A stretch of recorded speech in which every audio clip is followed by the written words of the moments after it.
साथ नेमत लेके आए हैं, हुजूर आए तो क्या क्या साथ नेमत लेके आए हैं। उखुवत इल्म हिकमत आदमियत लेके आए हैं। कोई सिद्दीक से पूछे सदाकत किन से हासिल की, उम्र है उनके शाहिद वो अदालत लेके आए हैं। उम्र है उनके कहाँ उस्मान ने मेरी सखावत उनका सदका है, कहाँ उस्मान ने मेरी सखावत उनका सदका है।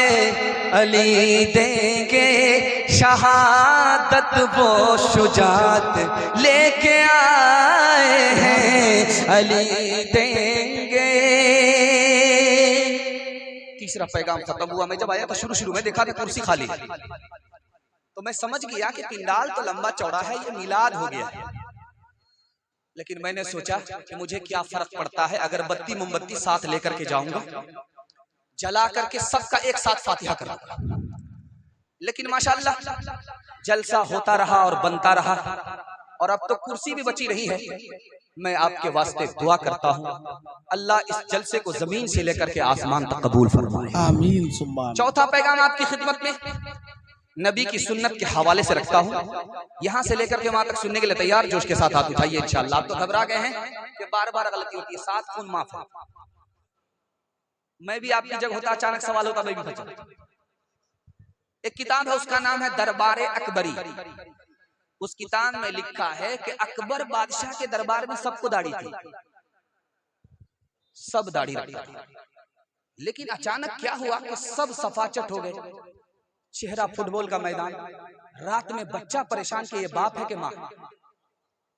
ऐसा हुआ क्या, उस नमूने को आपकी खिदमत पर रखता हूं, पैगाम को खत्म कर रहा हूं। दरबार में एक नौजवान खड़ा हुआ, उसने अकबर से कहा, हुजूर ये दाढ़ी की बोझ से आपको नजात दे देते। उन्होंने एक हदीस सुनाई कि अल्लाह के रसूल के दरबार में बाप आया अपने बेटे को लेकर के।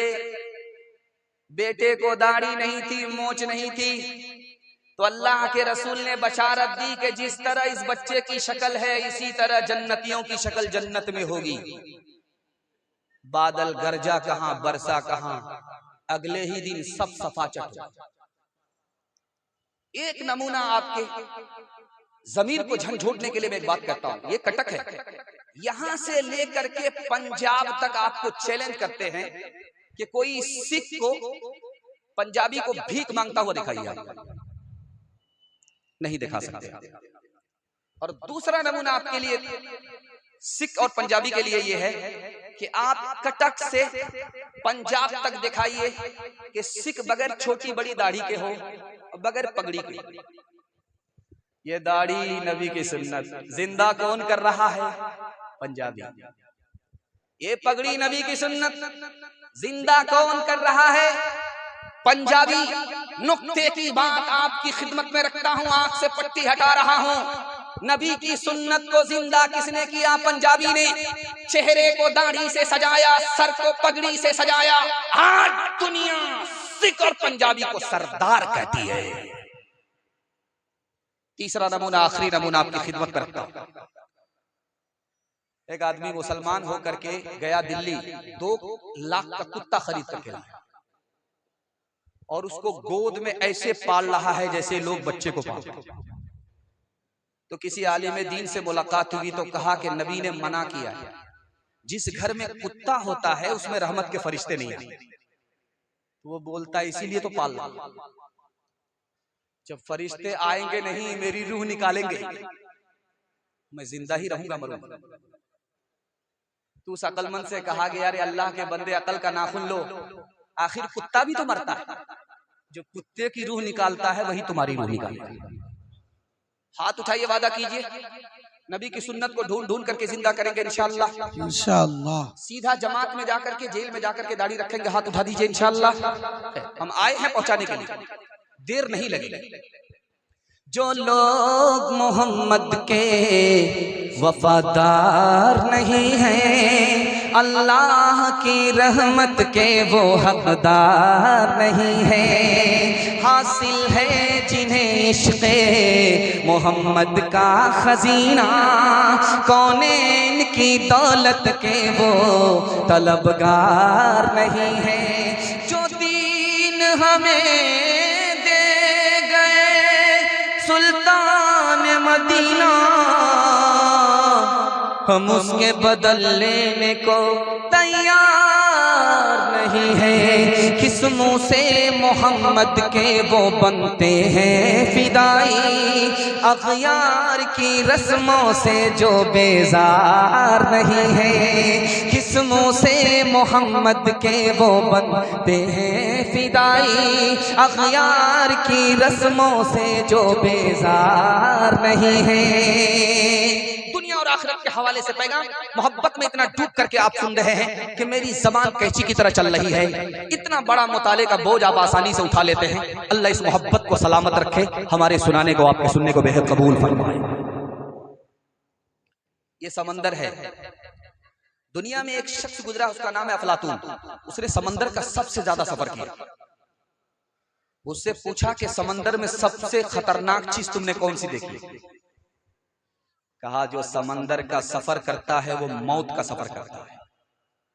जो समंदर में जाता है वो मौत के मुंह में जाता है। अगर कोई वहां से जिंदा वापिस आ गया तो इससे बढ़कर कोई चीज समंदर के अंदर नहीं हो सकती। इससे ज्यादा खतरनाक, हैरत अंगेज कोई चीज नहीं। एक हकीम साहब गुजरे, उनका नाम है लुकमान हकीम। उस हकीम ने 4000 नबी को देखा। एक हकीम, उसने 4000 नबी को देखा और 4000 नबी की मजलिस में बैठा और उसने कहा, मैंने 4 बात याद की। 2 बात भूलने की है, 2 बात याद रखने की है। 2 बात भूलने की है, 2 बात याद रखने की है। पूछा गया कि 4000 नबी की मजलिस में बैठ करके तुमने 4 सबक सीखे, 2 याद रखने के, 2 भूलने के। भूलने वाले क्या सबक हैं, याद रखने वाले क्या सबक हैं?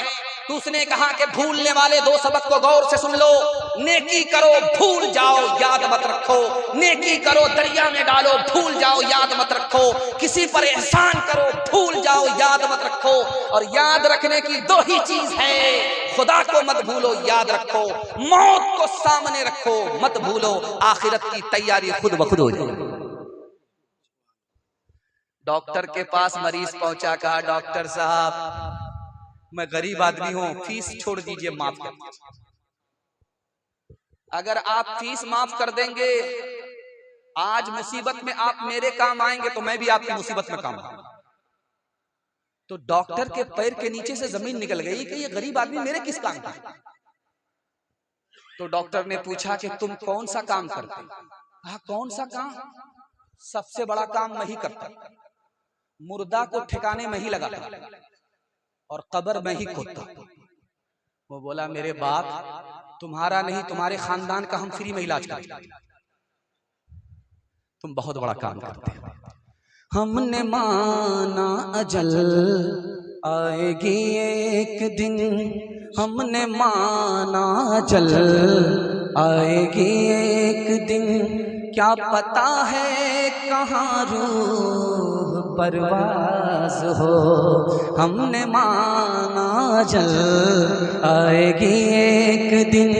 हमने माना अजल आएगी एक दिन, क्या पता है कहाँ रूह परवाज हो। दफन होगा मुक़द्दर में हो जाएगा, दफन होगा मुक़द्दर में हो जाएगा, वरना तुर्बत का कोई भरोसा नहीं। दफन होगा मुक़द्दर में हो जाएगा। बहुत अच्छा सुन रहे हैं आप। खा पी करके जब मजमा बैठता है तो आधा गुलसिता में होता है, आधा कब्रिस्तान में होता है। माशाअल्लाह आप बेदार हैं, मैंने आपको गुलसिता ही में रखा है। लेकिन अगर आप सोने की गलती करेंगे तो सबका जनाजा पढ़ा देगा। चौथा पैगाम आपके लिए, आपकी खिदमत में रखता हूं, ये पूरे जलसे का खुलासा है जो आपकी खिदमत में रखने के लिए जा रहा हूं, और मैं मसनदे रसूल पर बैठ करके गारंटी दे करके आपको जा रहा हूं, अगर इस पैगाम की आपने हिफाजत की है, 2025 चल रहा है, 2026 में आप मेरा गिरेबान पकड़ सकते हैं अगर झूठे हो गए। इतना पक्का मैं आपका जामीन बन करके जा रहा हूं कि आपके हाथ पर भी पैसा, जेब में भी पैसा, घर में भी पैसा, जरूरत खत्म हो जाएगी, पैसा खत्म नहीं। ये गारंटी दे करके मैं जा रहा हूं। लेकिन इसके लिए आपको दो काम करने हैं। पहला काम हलाल कमाना, दूसरा काम हिसाब से खर्च करना।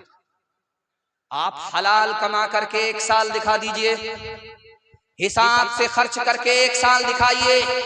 मैं मसनदे रसूल पर गारंटी दे करके जा रहा हूं, हाथ में भी पैसा होगा, जेब में भी पैसा होगा, घर में भी पैसा होगा, जरूरत खत्म हो जाएगी, पैसा खत्म नहीं होगा, दुनिया पीछे होगी, दुनिया आपको पीछे नहीं होगी।